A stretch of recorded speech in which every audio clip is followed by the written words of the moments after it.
ஐயா, பெற்றோர்களை ரெண்டு விதமா பிரிக்கலாம்.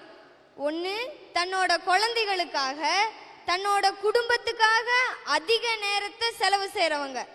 ரெண்டாவது, வேலைக்கு போகிற பெற்றோர்கள். அவங்க தான் இன்னைக்கு நம்ம நாட்டில் அதிகமாக இருக்கிறாங்க. ஒரு வேலைக்கு போகக்கூடிய தாய் அந்த குழந்தையோட ஏக்கத்தை பாருங்க. அம்மா, நீ எனக்கு பால் கொடுக்கவில்லை என உன் பால் கோபமில்லை, நீ எனக்கு முத்தம் கொடுக்கும் போது கூட கடிகாரத்தை பார்த்துதான் கொடுக்கிறாய். நீ பால் கொடுக்கவில்லை என்று கூட எனக்கு உன்பால் வருத்தமில்லை, நீ முத்தம் கொடுக்கும் பொழுது கூட கடிகாரத்தை பார்த்துத்தானே முத்தம் கொடுக்கிறாய் என்று பெற்றோர்கள் பிள்ளைகளுக்கான நேரத்தை ஒதுக்கவில்லை என்பதை சுல்தான் பர்வீன் நீங்க சொல்லுகிறார். சொல், நல்லா இருக்கு. அள்ளி போட்டு கொண்டு ஆபீஸ் ஓடுகிறாய். யாருக்காக? நான் காட்டும் டாடா கூட காற்றில் வீணாய் போகிறது. நீ ஆபீஸ் போன பிறகு ஆயாதான் எனக்கு சோறு ஊட்டுகிறாள். ஆனால் பாட புத்தகத்தில் நிலா நிலா ஓடிவா என அம்மாதான் ஊட்டுகிறார். பரவாயில்லை அம்மா, பரபரப்பில்லாமல் நீ தூங்கு, நான் உனக்கு தாலாட்டு பாடுகிறேன். இதுதாங்கய்யா இன்னைக்கு இருக்கக்கூடிய குழந்தைகளோட நிலைமை. குழந்தை வயிற்றுக்குள்ள இருக்கிறப்பவே பெற்றோர்கள் முடிவு செஞ்சிடறாங்க, ஒன்னு இந்த குழந்தைய டாக்டர் ஆக்கிடணும், இல்லைன்னா இன்ஜினியர் ஆக்கிடணும்னு. அந்த குழந்தை பிறந்து 3 வயசு, அந்த குழந்தைக்கு லட்சமா செலவு பண்ணி எல்கேஜி சீட்டு வாங்குவாங்க. அங்க ஆரம்பிக்குது நல்லா படி நல்லா படின்னு. ஐயா, ஒரு மராட்டிய கவிதை ஒன்று படித்தேன். அதுல குழந்தை அம்மா கிட்ட கேட்டுச்சான், அம்மா, மனுஷன் உடம்புலையே சிறந்த உறுப்பு எதுமான்னு. அதுக்கு அவங்க அம்மா சொன்னாங்களாம், நீயே சொல்லு பார்க்கலான்னு. அந்த குழந்தை சொல்லிச்சான், அம்மா, கண்ணு, காது, மூக்கு, வாயின்னு பட்டியலிட்டது.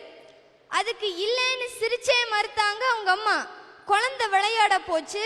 விளையாட்டுல கீழே விழுந்து அடிபட்டு ஓடி வந்து அந்த அம்மாவோட தோலை கட்டி கொண்டு அழுதுச்சான். அந்த அம்மா ஆறுதல் சொல்லிட்டு, இப்ப சொல்லு, மனுஷன் உடம்புலையே சிறந்த உறுப்பு எதுன்னு கேட்டாங்களாமா.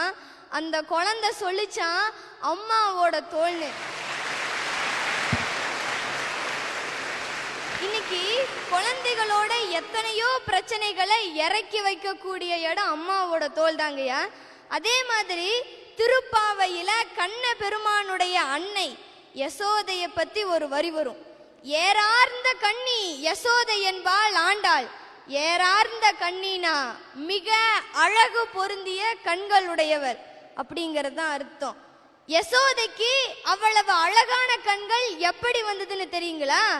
கண்ணன் என்கிற குழந்தையை கண்ணிலே வைத்து வளர்த்ததுனால கண்ணனின் அழகு கண்ணுக்கு வந்துதான். ஐயா, கண்ணுக்கு இடுகிற கருப்பு மையால் அழகு வரவில்லை, கண்ணன் என்கிற குழந்தையை கண்ணில் இட்டதால் அழகு பெற்றாளாம். நான் கேட்கிறேன், இன்னைக்கு எத்தனை அம்மாக்கள் தன்னோட குழந்தைகளை கண்லையும் தோல்லையும் போட்டு வளர்த்துட்டு இருக்கிறாங்க சொல்லுங்க பார்க்கலாம். இன்னைக்கு 3 வயசுல அந்த குழந்தை அம்மா பக்கத்துல இருக்க வேண்டிய வயசுல ஸ்கூல்ல ஆயா பக்கத்துல இருக்க வேண்டிய நிலைமை. அந்த 3 வயசுலயே அந்த குழந்தைக்கும் பெற்றோருக்கும் உறவு சரியில்லாம போகுதுங்கய்யா. இன்னைக்கு இருக்கக்கூடிய சூழ்நிலையில குழந்தை வளர்ப்பு அப்படிங்கிறது பெரிய சவாலா இருக்குது. முன்னாடிலாம் பாத்தீங்கன்னா முதியோர்கள்லாம் வீட்டில இருந்து குழந்தை வளர்க்கறது எப்படின்னு சொல்லிட்டு இருந்தாங்க.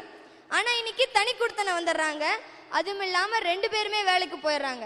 இன்னைக்கு மிடில் கிளாஸ் ஃபேமிலியா இருந்தா கூட என்ன நினைக்கிறாங்க, பணம் சம்பாதிக்கணும், வாழ்க்கையில முன்னேறணுங்கிற அவசரம், வாழ்வா சாவாங்கிற போராட்டத்துல எங்களைத்தான் தனிமைப்படுத்துறாங்க. இந்த இடத்துல பெற்றோர் மாணவர் உறவுக்கு முக்கியத்துவமே இல்லை. பணம் பணம் பணம், அது இருந்தா போதும், எல்லாத்தையுமே சாதிச்சிடலான்னு கண்மூடித்தனமா நம்புறாங்கய்யா. இது இன்னைக்கு என்னாச்சு சேதரமா? ஐயா, இவங்க சொல்றாங்க வாழ்க்கைக்கு முக்கிய தேவை பணம் பணம் பணம்னு பெத்தவங்க அலையிறாங்கன்னு. இவங்க எந்த ஸ்கூல்ல படிக்கிறாங்க? Kids park matriculation higher secondary school. அந்த ஸ்கூலுக்கு கட்டுறதுக்கு பணம் தானையா வேணும்? வம்பல ஏன்டா மாட்டி வைக்கிற? ஐயா, பணத்தை கட்டினா மட்டும் போதுமா? நாங்க எதிர்பார்க்கறது பணத்தை கிடையாது. அவங்க எங்களுக்காக செலவிடக்கூடிய நேரத்தை தான் நாங்க எதிர்பார்க்கிறோம். எங்களுக்கு பணம் எல்லாம் தேவையே இல்லைங்கய்யா.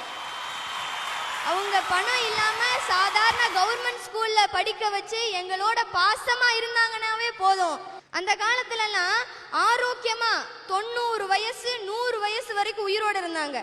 ஆனா இன்னைக்கு 40 வயசுலயே பணம் சம்பாதிக்கிறதோட பிபியையும் சுகரையும் சேர்த்து சம்பாதிச்சுக்கிறாங்க. இன்னைக்கு 50 வயசு அப்படிங்கறதே ரொம்ப அதிகபட்சமா இருக்குது. இன்னைக்கு எல்லார் வீட்லயுமே இருந்தே இருக்குது டிவி. ஒன்னு டிவியை பார்ப்பாங்க, இல்லைன்னா வீடியோ கேம் விளையாடுவாங்க, WWF பார்ப்பாங்க. நான் கேட்கிறேன், இதெல்லாம் ஒரு மாணவனுக்கு ஒழுக்கத்தை கத்து தருமா? இன்னைக்கு மாணவர்கள் கிட்ட சுய ஒழுக்கம், சமூக ஒழுக்கம்லாம் சிட்டுக்குருவி மாதிரி அழிஞ்சிட்டு வருதுன்னா அதுக்கு காரணம் எங்களை தனிமைப்படுத்துறனாலதான். ஐயா ஒரு நிமிஷம், WWF பாக்குறீங்க, டிவில நல்ல விஷயங்கள் எவ்வளவோ இருக்கே, அத பார்க்க மாட்டீங்களா? ஐயா, எங்களை கண்டிக்கிறதுக்கு யாருமே இல்ல. எங்களுக்கு பிடிச்சது தானே பார்ப்போம். இதுதான் பார்க்கணும், இதத்தான் பார்க்க கூடாதுன்னு சொல்லி கொடுக்கிறதுக்கு வீட்டுல இல்லையே. கரெக்ட்.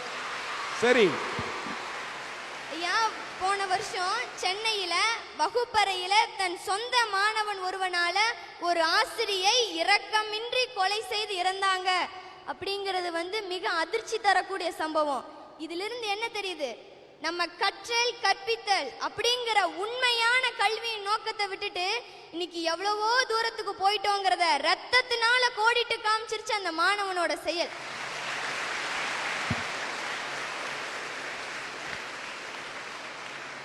இன்னைக்கு இருக்கக்கூடிய சூழ்நிலையில பெற்றோர்களுடைய கண்டிப்பும் கண்காணிப்பும் தான் எங்களுக்கு வேணும்.